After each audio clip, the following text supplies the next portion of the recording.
What is love? Here are two real-life love stories, one of love found, the other of love lost.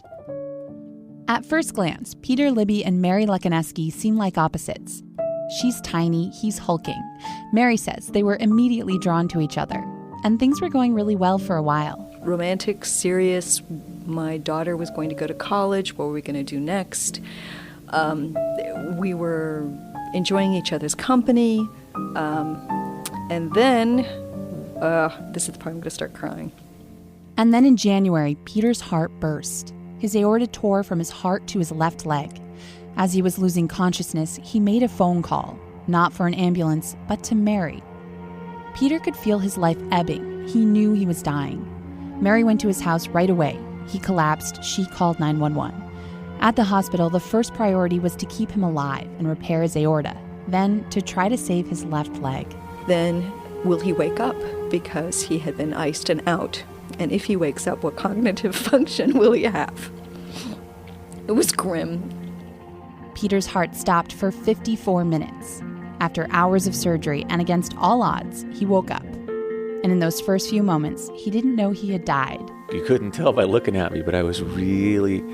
I was happy to see Mary.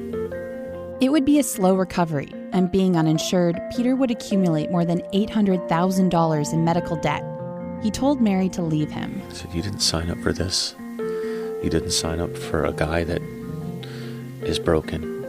But of course, she didn't leave, and several months later, they were married. Dying and coming back, it made me think, okay, what's important? And the most important thing in the world to me is Mary. There's nothing that even comes close.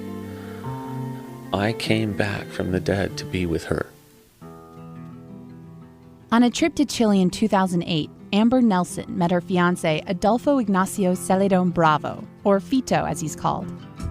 She hardly spoke Spanish. His English was terrible. They communicated through gesture. They ended up traveling through South America together.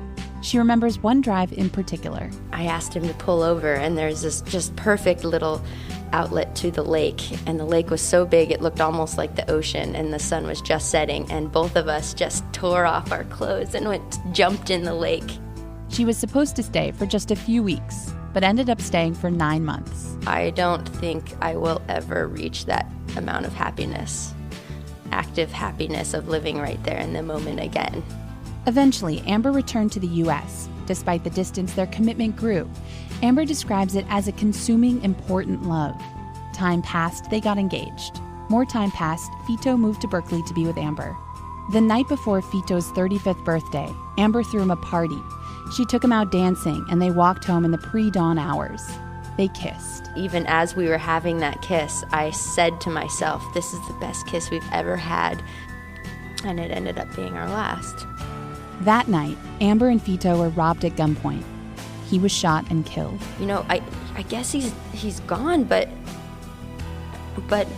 we were so in love. But it was so good. But it was, we were so happy, as if that was supposed to somehow negate the fact that he was gone, as if it was supposed to somehow not make it true.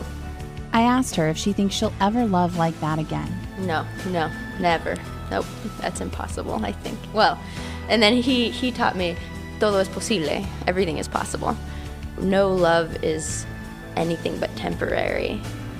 And even if it's the truest of true, the deepest of deepest love, it's inherently temporary. For Philosophy Talk, I'm Caitlin Esch.